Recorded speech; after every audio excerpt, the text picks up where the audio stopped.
ವಿಭಾ world YouTube ಚಾನಲ್ಗೆ ಸ್ವಾಗತ. ಯಾರೆಲ್ಲ ನಮ್ಮ ಚಾನಲನ್ನು ಸಬ್ಸ್ಕ್ರೈಬ್ ಮಾಡದೆ ನೋಡ್ತಾ ಇದ್ದೀರಾ, ಪ್ಲೀಸ್ ಸಬ್ಸ್ಕ್ರೈಬ್ ಮಾಡಿ ಸಪೋರ್ಟ್ ಮಾಡಿ ಫ್ರೆಂಡ್ಸ್.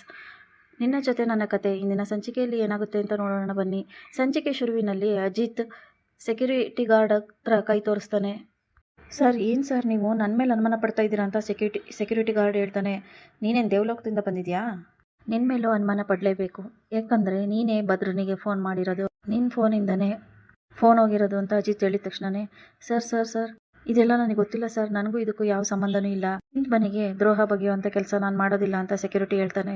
ಸದ್ಯ ಬಚಾವಾದೆ ಅಂತ ದೇವಯಾನಿ ಹೇಳ್ಕೊತಾ ಇರ್ತಾರೆ. ಆಗ ಒಂದು ವಾರಕ್ಕೆ ಮುಂಚೆನೇ ನನ್ನ ಫೋನ್ ಕಳೆದೋಯ್ತು, ಶ್ರವಣ್ ಸರ್ಗೂ ಹೇಳಿದ್ದೀನಿ, ಕಂಪ್ಲೇಂಟು ಕೊಡಿಸಿದ್ದೀನಿ ಅಂತ ಸೆಕ್ಯೂರಿಟಿ ಗಾರ್ಡ್ ಹೇಳ್ತಾನೆ.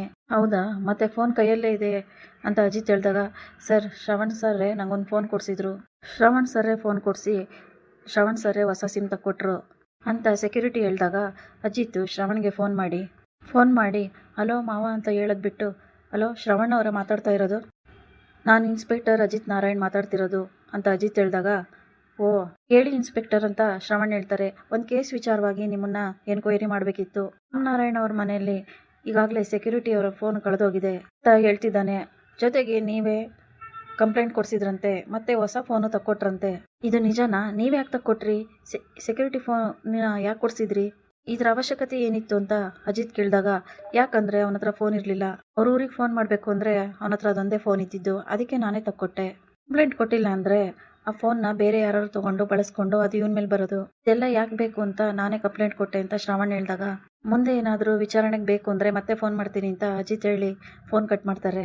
ಇನ್ನೇನು ಎಲ್ಲ ಕ್ಲಿಯರ್ ಆಯ್ತಲ್ವಾ, ಈ ಮನೆಗೆ ಆ ಥರದವರು ಯಾರು ಇಲ್ಲ ಅಂತ ಗೊತ್ತಾಯ್ತಲ್ವಾ ಅಂತ ಸಂಗೀತ ಮತ್ತು ರಮಣ್ ಹೇಳಿದಾಗ ಹೊರಗಿನವ್ರು ಬಂದು ಈ ಥರ ಮಾಡೋಕ್ಕೆ ಸಾಧ್ಯನೇ ಇಲ್ಲ, ಸೆಕ್ಯೂರಿಟಿ ಫೋನ್ನ ಕತ್ಕೊಂಡು ಹೋಗಿ ಯಾರು ಹೊರಗಿಂದ ಬರಲ್ಲ, ಮನೆಯಲ್ಲೇ ಯಾರೋ ಒಬ್ರು ಇದ್ದಾರೆ, ಅವ್ರು ಯಾರು ಅಂತ ಆದಷ್ಟು ಬೇಗ ಪತ್ತೆ ಹಚ್ತೀನಿ ಅಂತ ಅಜಿತ್ ಹೇಳಿದ ತಕ್ಷಣ ದೇವಯಾನಿಗೆ ಟೆನ್ಷನ್ ಆಗ್ಬಿಡುತ್ತೆ. ಇವತ್ತೇನೋ ಬಚಾವಾದೆ, ಆದರೆ ಮುಂದೆ ಹೇಗೆ ತಪ್ಪಿಸ್ಕೊಳ್ಳೋದು? ಈ ಅಜಿತ್ ಏನೋ ಇದರಿಂದ ಹೊರ ಹೋಗೋ ಥರನೇ ಕಾಣ್ತಾ ಇಲ್ಲ, ಭೂಮಿಯಿಂದನೇ ಇದೆಲ್ಲ ಆಗ್ತಾ ಇರೋದು, ಆ ಭೂಮಿನ ಮೊದಲು ಈ ಮನೆಯಿಂದ ಓಡಿಸ್ಬೇಕು. ಖಂಡಿತವಾಗ್ಲೂ ಅಜಿತ್ ಈ ಕೇಸ್ನಿಂದ ದೂರ ಉಳಿತಾನೆ, ಆಗ ಈ ಕೇಸ್ನ ಸುಲಭವಾಗಿ ಮುಚ್ಚಾಕ್ಬೋದು.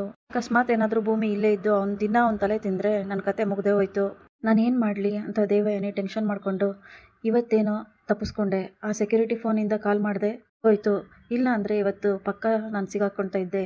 ಮುಂದೆ ಈ ಅಜಿತ್ನ ಹತ್ರ ತುಂಬ ಹುಷಾರಾಗಿರ್ಬೇಕು ಅಂತ ದೇವಯಾನಿ ಯೋಚನೆ ಮಾಡ್ತಾ ಇರ್ತಾರೆ. ಈ ಕಡೆ ಭೂಮಿ ಮನೆಯವರಿಗೆಲ್ಲ ಪ್ರಸಾದ ಕೊಡ್ತಾ ಇರ್ತಾಳೆ. ಆಗ ಅಂಜು ಪ್ರಸಾದನ ಇಸ್ಕೊಳ್ಳಲ್ಲ. ನಿಮಗೆ ಕೋಪ ಇರೋದು ನನ್ನ ಮೇಲೆ ತಾನೇ, ಇದು ದೇವ್ರ ಪ್ರಸಾದ, ಇದ್ರ ಮೇಲೆ ಯಾಕೆ ಕೋಪ ಮಾಡ್ಕೊತೀರೋ, ತಗೊಳ್ಳಿ ತಿನ್ನಿ ಅಂತ ಭೂಮಿ ಹೇಳ್ತಾ ಇರ್ತಾಳೆ. ಏನು ಇದಕ್ಕಿದ್ದಾಗೆ ಪ್ರಸಾದ ಕೊಡ್ತಾ ಇದೆಯಲ್ಲ ಭೂಮಿ ಅಂತ ಸಂಗೀತ ಕೇಳ್ತಾರೆ. ದೇವಸ್ಥಾನಕ್ಕೆ ಹೋಗಿದ್ದ ಅಂತ ಕೇಳಿದಾಗ ಇಲ್ಲ, ನಾನು ಒಬ್ಬಳೇ ಹೋಗಿರಲಿಲ್ಲ, ದೇವಯಾನಿ ಮೇಡಮೇ ಕರ್ಕೊಂಡೋಗಿದ್ರು, ಹಾಗೆ ನಮ್ಮಮ್ಮ ಬೇಗ ರಿಲೀಸ್ ಆಗಲಿ ಅಂತೇಳಿ ಅರ್ಚನೆ ಮಾಡಿಸಿ ಪೂಜೆ ಮಾಡಿಸಿದ್ರು, ಅದಕ್ಕೆ ನಂಗೆ ತುಂಬ ಖುಷಿ ಆಯಿತು ಅಂತ ಭೂಮಿ ಹೇಳ್ತಾಳೆ.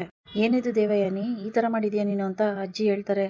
ಅದ್ರಲ್ಲಿ ತಪ್ಪೇನಿದೆ, ಅಮ್ಮ ಮಗಳು ಒಂದಾಗಬೇಕು ಅಂತ ನಾನು ದೇವ್ರ ಹತ್ರ ಪ್ರಾರ್ಥನೆ ಮಾಡಿದೆ, ಅವ್ರು ತಪ್ಪಿಲ್ಲ ಅಂದರೆ ಅಮ್ಮ ಮಗಳು ಬೇಗ ಒಂದಾಗಲಿ, ಜೊತೆಗೆ ಭೂಮಿ ಕಷ್ಟಪಡ್ತಾ ಇರೋದು ನನ್ನ ಕೈಯಲ್ಲಿ ನೋಡೋಕ್ಕಾಗಲಿಲ್ಲ, ಅದಕ್ಕೆ ಅರ್ಚನೆ ಮಾಡಿಸ್ತೆ ಅಂತ ದೇವಯಾನಿ ಹೇಳಿದಾಗ ನಿನ್ನ ಮಗಳ ಬಗ್ಗೆ ಆ ಥರ ಏನಾದರೂ ಯೋಚನೆ ಮಾಡಿದೀಯಾ ಅಂತ ಅಜ್ಜಿ ಕೇಳ್ತಾರೆ. ಒಬ್ಬ ತಾಯಿಯಾಗಿ ಪ್ರತಿದಿನ ನನ್ನ ಮಗಳಿಗೆ ಒಳ್ಳೇದಾಗಲಿ ಅಂತ ಬೇಡ್ಕೊತೀನಿ ಅಂತ ದೇವಯಾನಿ ಹೇಳ್ತಾರೆ. ಇದರಲ್ಲಿ ತಪ್ಪೇನಿದೆ, ಅಷ್ಟಕ್ಕೂ ಒಳ್ಳೆ ಮನಸ್ಸಿರೋರಿಗೆ ಮಾತ್ರ ಈ ಥರ ಒಳ್ಳೆ ಬುದ್ಧಿ ಇರೋಕ್ಕೆ ಸಾಧ್ಯ, ದೇವಯಾನಿ ಅತ್ತೆ ಒಳ್ಳೆಯವರು ಅಂತ ಇದರಲ್ಲೇ ಗೊತ್ತಾಗುತ್ತೆ, ಸರಿಯಾಗಿ ಮಾಡಿದ್ದೀರಾ ಅತ್ತೆ, ನಾನು ನಿಮಗೆ ಸಪೋರ್ಟ್ ಮಾಡ್ತೀನಿ ಅಂತ ಅಜಿತ್ ಹೇಳ್ತಾನೆ. ಹಾಗೆ ಇಲ್ಲಿ ತುಂಬ ಬೆನ್ನೋಯ್ತಾ ಇದೆ, ಒಂದು ಸ್ವಲ್ಪ ಮಸಾಜ್ ಮಾಡಿ ಅಂತ ದೇವಯಾನಿ ಅಶ್ವಿನಿನ ಕರ್ಕೊಂಡು ಹೋಗ್ತಾರೆ. ಮೇಡಮ್, ಆ ಭದ್ರನ ಬಗ್ಗೆ ಹೇಳ್ಕೊಂಡು ಬಂದಾಗ ಅಜಿತ್ ಎಲ್ಲಿ ಕಂಡಿಡ್ಬಿಡ್ತಾನೋ ಏನೋ ಅಂತ ತುಂಬ ಟೆನ್ಷನ್ ಆಗಿತ್ತು ಅಂತ ಅಶ್ವಿನಿ ಹೇಳ್ತಾಳೆ. ಅಷ್ಟು ಸುಲಭ ಅಲ್ಲ ನನ್ನ ಅರೆಸ್ಟ್ ಮಾಡೋದು, ನನ್ನ ಬಗ್ಗೆ ಕಂಡುಹಿಡಿಯೋದು, ಆ ವೀರಣ್ಣಂಗೆ ಒಬ್ಬನಿಗೆ ಗೊತ್ತಿರೋದು, ನಾನು ಮನಸ್ವಿನಿನ ಅವನ ಕೈಯಲ್ಲೇ ಕೊಟ್ಟೆ ಅಂತ, ಅವನೊಬ್ಬನೇ ಬಿಟ್ಟರೆ ಇನ್ಯಾರಿಗೂ ಗೊತ್ತಿಲ್ಲ, ಆದರೆ ಈಗ ಸಾಕ್ಷಿ ಹೇಳೋಕ್ಕೆ ವೀರಣ್ಣ ಉಳ್ಕೊಂಡಿಲ್ಲ, ಇನ್ಯಾರೂ ಕೂಡ ನಾನು ನೋಡಿಲ್ಲ, ಹಾಗೆ ನಾನು ಮನಸ್ವಿನಿನ ಕರ್ಕೊಂಡೋಗಿದ್ದೀನಿ ಅಂತಲೂ ಗೊತ್ತಿಲ್ಲ, ಈಗ ಸೇಫ್ ಆಗಿದ್ದೀನಿ, ನನ್ನ ಪತ್ತೆ ಹಚ್ಚೋದು ಅಷ್ಟು ಸುಲಭ ಅಲ್ಲ, ಯಾವ ಸಾಕ್ಷಿ ನೋಡೋದಿಲ್ಲ ಅಂತೇಳಿ ದೇವಯಾನಿ ನಗ್ತಾ ಇರ್ತಾರೆ. ನಾವೀಗ ಮಾಡಬೇಕಾಗಿರೋ ಮೊದಲನೇ ಕೆಲಸ ಅಂದರೆ ಆ ಭೂಮಿನ ಮನೆಯಿಂದ ಆಚೆ ಹಾಕಬೇಕು. ನಾವು ಆ ಭೂಮಿನ ಮನೆಯಿಂದ ಆಚೆ ಹಾಕಿದರೆ ಅಜಿತ್ ಈ ಕೇಸಿಂದ ದೂರ ಉಳಿತಾನೆ. ಅದಕ್ಕೂ ಮುಂಚೆ ನೀನು ಆ ಲಕ್ಷ್ಮಕ್ಕನ ಮನೆ ಹಳೆ ಟ್ರಂಕಲ್ಲಿ ಯಾವುದೋ ಭೂಮಿಗೆ ಸಂಬಂಧಪಟ್ಟ ವಸ್ತುಗಳಿದೆಯಂತೆ, ಚಿಕ್ಕ ವಯಸ್ಸಲ್ಲಿ ಬಳಸ್ತಿದ್ದು, ಅದನ್ನು ನೀನು ಹೋಗಿ ಹೇಗಾದರೂ ಮಾಡಿ ತೊಗೊಂಬಂದ್ಬಿಟ್ರೆ ನೀನು ಮನೆಯವ್ರಿಗೆಲ್ಲ ಮನಸ್ವಿನಿಯಿಂದ ಒಪ್ಪಿಸ್ಬೋದು, ಆಗ ನಾವು ನಮ್ಮ ಆಟನ ಮುಂದುವರಿಸ್ಬೋದು, ಆದಷ್ಟು ಬೇಗ ಈ ಕೆಲಸನ ಮಾಡಿ ಮುಗಿಸು ಅಶ್ವಿನಿ ಹತ್ರ ದೇವಯಾನಿ ಹೇಳ್ತಾ ಇರ್ತಾಳೆ. ಹಾಗೆ ನೀವು ಭೂಮಿ ರೂಮಿಗೆ ಬಂದಿದ ತಕ್ಷಣನೇ ಸಾಹೇಬ್ರೆ ನೀವು ಬೇಜಾರು ಮಾಡ್ಕೊಂಡಿದ್ದೀರಾ, ಮತ್ತಾದ್ರೂ ಒಂದಿನ ಸತ್ಯ ಗೊತ್ತಾಗ್ಲೇಬೇಕು, ನೀವು ಬೇಜಾರು ಮಾಡ್ಕೋಬೇಡಿ ಅಂತ ಭೂಮಿ ಹೇಳ್ತಾಳೆ. ನಾನು ಅದ್ರ ಬಗ್ಗೆ ಬೇಜಾರು ಮಾಡ್ಕೊಂಡಿಲ್ಲ ಅಂತ ಅಜಿತ್ ಹೇಳ್ತಾನೆ. ಮತ್ತಿನ್ ಯಾವ್ದ್ರ ಬಗ್ಗೆ ಯೋಚನೆ ಮಾಡ್ತಾ ಇದ್ದೀರಾ ಅಂತ ಭೂಮಿ ಕೇಳ್ತಾಳೆ. ಯಾಕೆ ಇನ್ನೂ ಮಲ್ಕೊಂಡಿಲ್ಲ ಅಂತ ಭೂಮಿ ಕೇಳಿದಾಗ ನಿನ್ಗೋಸ್ಕರನೇ ಕಾಯ್ತಾ ಇದ್ದೆ, ನೀನ್ ಬರ್ಲಿ ಅಂತ ಅಜಿತ್ ಹೇಳಿ ಹತ್ರನೇ ಹೋಗ್ತಾ ಇರ್ತಾನೆ. ಸಾಹೇಬ್ರೆ ಏನ್ ಮಾಡ್ತಾ ಇದ್ದೀರಾ ಸಾಹೇಬ್ರೆ ಅಂತ ಭೂಮಿ ಹೇಳಿ, ನೋಡಿ ನೀವು ಈ ತರ ಎಲ್ಲ ಮಾಡೋದು ತಪ್ಪು. ಹೌದು ತಪ್ಪು, ಸರಿಯಾಗಿ ಮಾಡ್ತಿದ್ದೀನಿ ಅಂತ ಅಜಿತ್ ಹೇಳ್ತಾನೆ. ಏಯ್ ನೀನೇನ್ ದೇವಲೋಕದಿಂದ ಬಂದು ಅಪ್ಸರೆನಾ? ನನಗೆ ಬೇಕಾಗಿರೋದು ಸತ್ಯ, ಸತ್ಯ ಹೇಳು. ಸೇರ್ಬೇಕಾಗಿರೋ ಮನೆ ಸೇರೋದಿಲ್ಲೋ ಅಂತ ನಿನ್ನ ತಾಯಿ ಹೇಳಿದ್ರಲ್ಲ, ಅದಕ್ಕೆ ಏನರ್ಥ? ನನಗೆ ಚಳ್ಳೆ ಹಣ್ಣು ತಿನ್ನಿಸಿ ಮಾರ್ಕೆಟಿಂದ ಓಡೋಗ್ತೀಯಾ?